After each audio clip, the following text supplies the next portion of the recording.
Akadosh, Boker Or. Daf Yomi Masechet Shevuos, Daf Memalef Amud Aleph 41a1.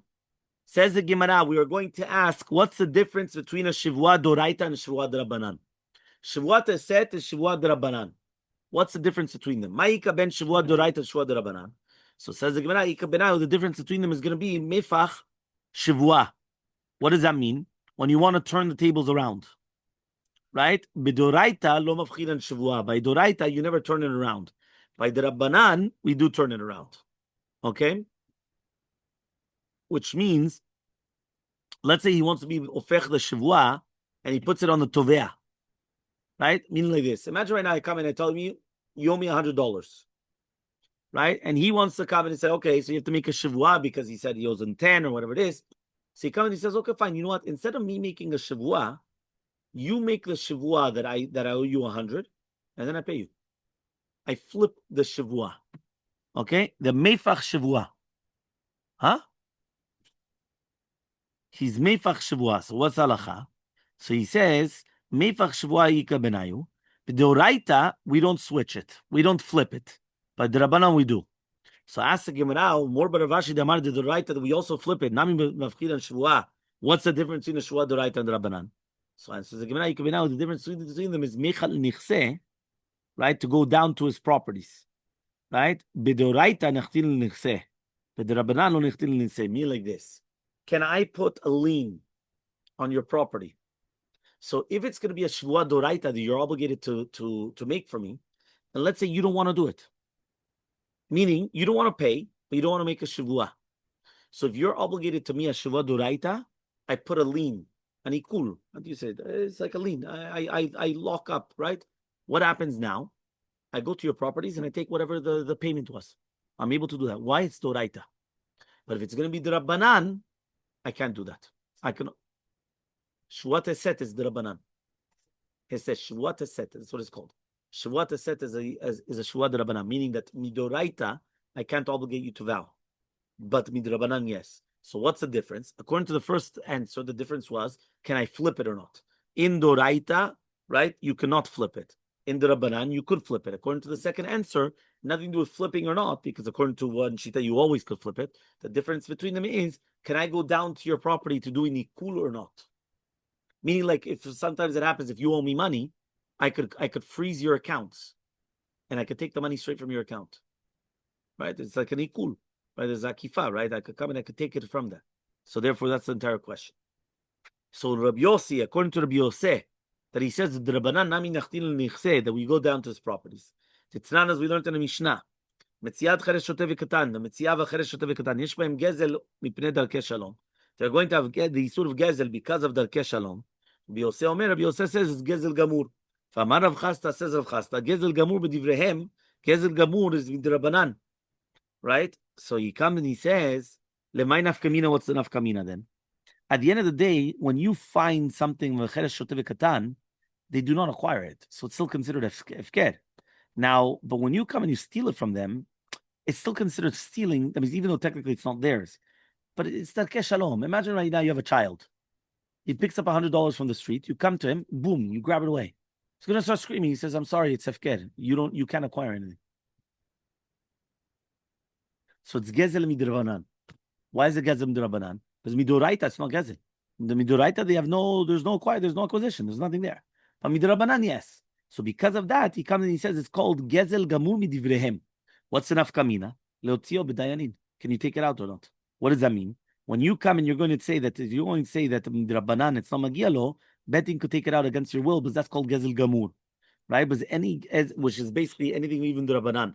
Same alachavaya, that it's going to be the Rabbanan, you could actually take it out.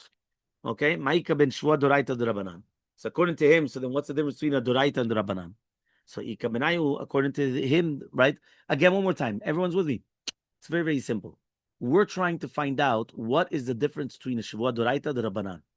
Answer number one was, can you flip the other way around? Meaning instead of me making you say a Shevuah that you don't owe me, and therefore you don't have to pay, you could flip it on me. You say, no. You swear that I owe you, and then I pay you. You could flip it. So according to the Mandamar, you flip only, right? That in the Doraita you don't flip, and in the Rabbanan, yes. So fine, but what happens according to them that you could always flip? you could always flip it. There's one shita, you could always flip it. Even if it's the right that you could flip. So now what do I say then? So what's the difference between the right and the Rabbanan? No, the difference between them is, can you go down to the person's property? Can you make an ikul? Can you make, I don't know what's the better word for it in English. It's like it's a stalling, like the IRS, they do it. They freeze the assets. It's a seizure. Okay, it's basically they seize the assets, and anything that comes is obligated towards that. Okay, so according to that mandamar, it's only going to be if it's doraita. If it's the Rabbanan, they don't do that. So it says the Gemara, one second, there's a mandamar that says that even in the Rabbanan you do that. What's the proof? To do with a child. If a child comes and he takes something, right? So he said that, can you take it out of there? So the bedin, they could actually take it out of the person's hand. Right? The bedin could actually take it out of the person's hand. So he comes and he says, according to that, so what's the difference between them? So he says, the difference between them is, kenegdo chashuda l'shvua. Bedoraita, right? Shekenegdo chashuda l'shvua, abchina l'shvua, besamu ha'idach. Bedrabanan, takanta hi, takanta letakanta lo avdina. Meaning like this. If it's a shivua doraita, so therefore what happens is that we flip it. Meaning like this. Imagine I come right now to Bedina, I say, you owe me $100. Now you are muhzak a shakran. People know you're a liar. So now what does it help now to make a shivua? They already know that it doesn't help. So therefore, when you go to Bedina against somebody that he's suspected on a shivua, meaning that he doesn't say the truth, they flip it. Now I have to swear. Okay, that's what they do. So that's doraita. He says, with the Rabbanan, it was a takana of Shavuot Aset. And a takana for a takana, we don't do. So says the Gemara, and according to the Rabbanan, the Pliga led of Yossi, that they say, if the Rabbanan, we don't go down to the properties, what are you going to say? So he says, Meshamtinaleh. We put him in Nidui. Meaning, even if you don't go to the property, down to the properties, we still put him in excommunication. That means we're not going to go to the properties. We're not going to seize the properties and the days. But what are we going to do? We're going to make sure that you put you in Nidui until you pay back. Yeah? So he says, Elmaleh Ravina Ravashi, Hainakte bekuspe, right? Denishbeka leglumehu. He says that's kilu, you're grabbing him, right? Until you're going to let him let go. So what does that mean? Meaning, once you put him in Nidui, right? So that there's no greater force than that. Meaning, what's the difference between putting somebody in excommunication or seizing his property? I'm saying it's almost the same. Nowadays, we don't have a nidui or a proper nidui, and that's why we don't understand this. But excommunication, yeah, very, very. It's very difficult. Meaning, it's not a clear cut nidui. In the olden days, was real nidui. You know what a real nidui was? That you can't even be in his daladamot. You can't do business with him. You can't tell him. You can't. Don't call him up to the Torah. You don't count him as a minyan. The guy's like a dead guy walking. You understand? It was like the worst feeling in the world, huh? Yeah, mamash. It's the worst thing in the world. It's like the guy's dead. He can't do anything. No, huh? Fine, but I'm just saying though that it's the concept, right? Is there. So Ella, he says like this. He says Mayav dinale. 1 second. He says Mayav dinale. So what do you do then, in order to force him? Samalei mishamtinale demat zman nigdeh. We're going to put him in nidui until it comes to the time, right, which is basically 30 days. And then nagdinale, then we give him lashes, and then we leave him. Meaning, we only put him in nidui for 30 days. When it finishes the 30 days, we give him lashes, and then we just leave him, right? We leave him, we take off the nidui. This is somebody that he does not want to make a shivwan, he does not want to pay. So says the Gemara, Amar Rav Papa says, if somebody takes out a shtar chov against his friend, the Elmaleh, and the Nitva says, what are you talking about? Shtar paru, I paid it back already. We tell him, Lav kol kaminach, you can't do that. Zitchalim, go pay it. If he says, Lishtabali, swear, right? We tell him, Ishtabale, swear to him. Samali Ravacha, Vered Rava Ravashi, Uma Benzel, Pogem Shtaro. Says, what's the difference between this one that he's going to be toen, right? That he never paid it back, or the malveh, which is pogem in the shtar, he says part of it was paid back, right? So he comes and he says, Amaleh, he tells him, Hatam over there, Afakav de lo ta'in le'iyu, even if he doesn't say it, we are going to say it for him. Tanin le'yanan. Hacha, in our case, we tell him, go pay. If he's going to say, Ishtabali, swear, we're going to say, Zila Shabbat, okay, so go swear. The chitzur rabbananu lo mishabin lehu. Then we're not going to make him swear when he was not pogem the milveh, the shtar. So Amale Rav Yemel Rashi tzur rabbanan mishalech glima deinshe. Says what? Because he's the Tamil Chacham, he could just come and do whatever he wants, right? He could take off the clothing from the people. Ela lo mizdakin ledineh. But rather, we're not going to come and go to the din of the Tamil Chacham in order not to make him swear, not to collect the chov, right? Because ki'ilu that if we're going to come and suspect people of sheked, right, we're not going to come and do these things. But right, we're not going to collect it either. Okay, fine. 2 dots. Manali biyadcha. Amar Rav Yudah Rav, right? Amar Ravasi. Says Rav Yudah Ravasi. Amalvet chavero bayadim. Tzarich leporo bayadim. When you lend money with a dim, you need a dim to pay back. When they said it's in Shmuel, Amali, he says, Yachol lomar lo, you could tell him, Praticha beifnei ploni ploni v'alchule. He said, no, I did. I pay you back in front of John Doe and John Shmo, right? And they both are out of town now. Okay, fine. So says the Gemara, Tanan, we learned in the Mishnah. Manad biyad chava maloni. He said yes. Then he says, give it to me. He says, I already give it back to you. He's going to be patur. If he already was tovea be'edim, he has to pay it back be'edim. Uktanya, we said, you're still going to be patur, right? Memalef amuvet, 41b. So he says, Tiyufta Ravasi, you're right. It's a good question against Ravasi. Why? Because it comes out that I don't have to pay you back in front of edim. Okay? Amar Ravasi. Ravasi comes and he says, no, Ana Kamre, when did I say that? Only for the beginning you lent it with edim. The lovely didim him not because he didn't believe him on his own. Here, he did believe him on his own. So therefore, even though you were tovea the money in betin, the fact that you lent it at the beginning without edim, I could pay you back without edim as well. So Rav Yosef Matniacha, right? Rav Yosef, he actually taught like this. Amar Rav Yudah Ravasi says, Ravasi, Hamalvet Chavro Bedim, no tzarich for Bedim, you don't have to pay back with edim. If he told them, Altifran el Bedim, you have to pay back with edim, you have to pay back on the edim. Ki Amrita came in the Shmuel when you said it in front of Shmuel Elmaleh and told me, Yachol Elmaleh could tell him, what I paid back in front of John Doe and John Shmo, and then what? And they went to Medina Tayam. So Tanam we learned in a Mishnah. And he says yes. And then afterwards he says, don't pay me back unless it's going to be redeemed. Then afterwards he tells me, give me the money. He says, I already paid you back. He's going to be chayav. Why? You have to give it back to him in the deen. So there's a tiyufta against Shmuel. Shmuel says, you're right. It's machloket tanaim. What does that mean? The Tanya we learned in a Braita, bedim v'ticha bedim parali, o yiten o yavir raya she natan. Imagine a person comes and he tells the loveh, I lent you with edim, so you have to pay me back with edim. Or pay me back, or you have to bring a raya. So Rabbi Yudah he could say, no, I paid back in front of this person and they left town. He could say that. I paid back in front of these 2 people and they left town. So, which one? Well, yeah, because if I tell you that I paid you back in front of 2 edim, and these edim now are in Honolulu, I don't know where they went, right? But I paid you back in front of edim. Yeah, edim must be the also. Ask Ravacha. Whoever told you we're talking about the shat alva, maybe we're talking about shiata tvia. This is what it means. I didn't pay you back. I didn't lend it to you with edim. Meaning, if I lend it to you with edim at the beginning, you have to lend it to me. Meaning, it all depends on what's the first mechanism. When I lent you the money, did I lend it in front of edim? If the answer is yes, so you have to pay back with the front of edim. But if I lent it to you privately, so then I don't have to pay you back in front of edim. So he says, "Ve'achi kamale lav edim ilvaticha." So therefore, bedim ayalecha leponeni. Aval, if it's going to be the beshat alva'a, right? Ledivra kol chayav. According to everybody, you're going to be chayav to pay back with edim, because since it was done with edim, you have to pay back with edim. So Amar Papa Mishmei Derav Yilchata what's halacha? He's going to bring down now halacha malvet chavero bedim tzarich leforo bedim.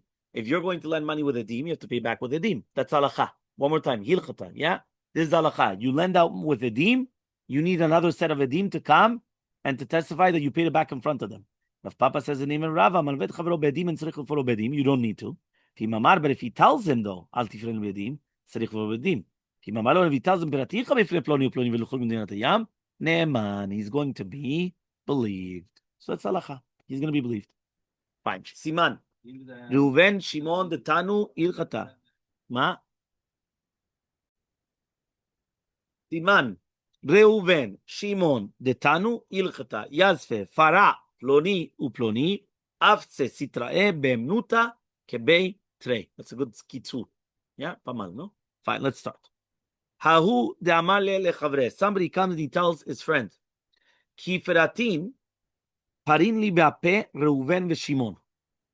Yeah, when you're going to pay back, you have to pay back in front of Reuven, Shimon, Ben Shimon. So here, he's designating the edim.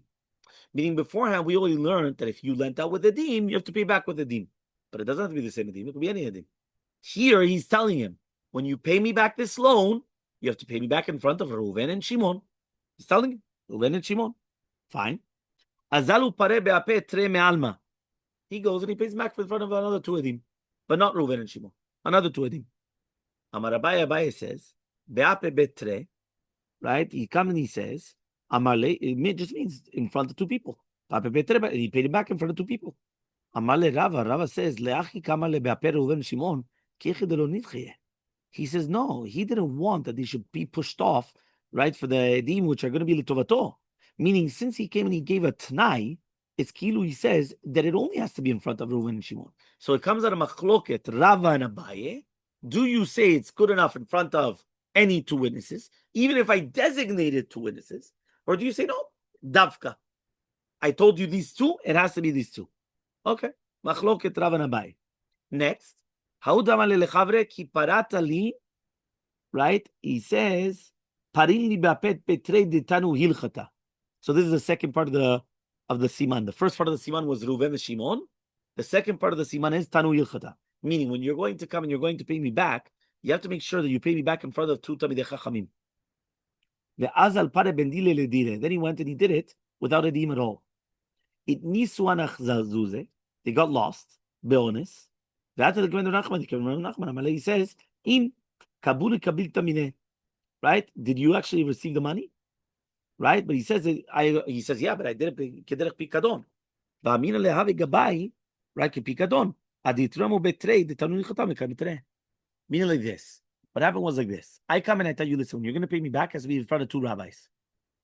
You come, not in front of any witnesses, and you give me the money. You give me the money. Let's say it was $100. You give me the money. What happened is honest. That money disappeared. What? No. What happens is I come to Bedin. I tell you have to pay me back. So what are you talking about? I gave you the money. So Bedin says, 1 second, but you accepted the money. He says, no, I accepted the money like a pikadon. I was waiting for him to get the two rabbis because that was the condition, to get the two rabbis. And when they come to me, I was going to give him back the pikadon. And then he's going to come and he's going to pay me back the way that it's supposed to. Yeah? So he gave him the money. He gave him the money. So he comes and he says, Elmaleh, he says, since he was modeh that he for sure took the money, right? So he comes and he says, Piraon me'al yahave. It's a good piraon. Yeah, it's a good payment. It's a good payment. Now, Iamart, but lekiyumet zilitniu, he should have told him, right? Go bring the witnesses. Ta'ana v'Rav Sheshat, the Tanya Yilchata, v'Sifra v'Tosefta v'Chula Gemara. Right? He comes and he says, well, 1 second. He says, if be'emet, right, he's going to be tovea otcha lekayem et t'nai and to pay back. So then bring the money, right, and then pay back in front of us. Meaning he went and he said like this. He said, anyway, right, the guy already paid you back. You want the t'nai? No problem. Bring us back the money, and I'm here, right, which is me and Rav Sheshat, right? This is Rav Nachman, Rav Sheshat, and we are Bikim in Halacha, Sifra, Sifri, Tosefta, Gemara. We'll do it right now. Meaning the fact that it got lost is not the other guy's fault. It's your fault. He gave you the money. So, the next story. Somebody tells his friend, right? Give me the 100 zuz that I lent you. Elmaleh, he says, Lo Adam, Lo Ayu Dvarim Me'olam. La Hadam. You ever heard of it? Lamed Hey Daled Mem. Lo Ayu Dvarim Me'olam. Ma pitom, ma ta medaber. Yeah. So he comes and he says, Azal, Aiti Sadeh De'ozre Ve'upare. He brought witnesses that he actually lent it to him, but he paid it back. So Abaye says, what are we going to do? Inu Omreos Fei, Inu Amre Pare. He says that he lent it, and he says that he actually paid it back. So Rava comes and he says, Kola Omer Lo Laviti, Komer Lo Parati. If you say that I didn't borrow money, it means that you already said that you didn't pay it back. If you say that I didn't borrow money, it's as if that you're saying that I didn't pay it back. Why do you pay back something you didn't borrow? Obviously. No, that's what we're saying. It's ki'ilu that you didn't pay back. So there was somebody that comes and he says to his friend, "Havli me'azuz de masekne becha." Right, give me 100 zuz that I lent you. Elmaleh, he says, "Lo paraticha bifnei ploni uploni." What? I didn't pay back in front of ploni uploni. So I took ploni uploni amru, and they said, "La adam." What are you talking about? So Savad of Shashal Memar, Shashat thought to say, "Uchzak kafran." He's like a kofran. So Elmaleh Rava says, "Kol minta dolorami alin shedin shelavadate." Anything which a person does not pay attention to, he's not going to pay attention to it, right? Meaning that certain details, right, people don't pay attention to, okay? Which means that Rav Sheshet said that he's Uchzak Kafran, and Rava says, listen, if I don't have to pay attention to every single detail, he doesn't have to remember which Edim there were, right? Why? Because you don't even have to pay him in front of Edim. So he didn't even pay attention. Okay, the last case. Give me the 600 zuz that I lent you. Elmaleh, he says, afze, right? The kaima b'shita shita. When you have afatzim is like it's like a type of a gidul that they come from the tree, that they usually make ink out of it. The kaima b'shita shita, that it says 6 zuz for every single kav. Elmaleh lav arba arba. He says, what are you talking about? It was 4 and 4. Satu tezav amru in. It was arba arba havukaimeh, right? So again, you're going to have the same machloket. Amar Rava says uchzak kafran, right? And again, afterwards he comes and he says that people that don't have to pay attention to the little details, right? You don't have to worry about it. You know how he paid him back or not, because those are things that you don't have to start. Meaning, like if I'm going to come and getting into nitty bitty, you're the nitty gritties, I don't have to pay attention to that. It's different. Not because you come and you say, but this doesn't matter. I'm talking about, do you pay me back or not? I don't care about now how you pay me back in there and what is the price of the apples and oranges during that day. That people don't have to pay attention to.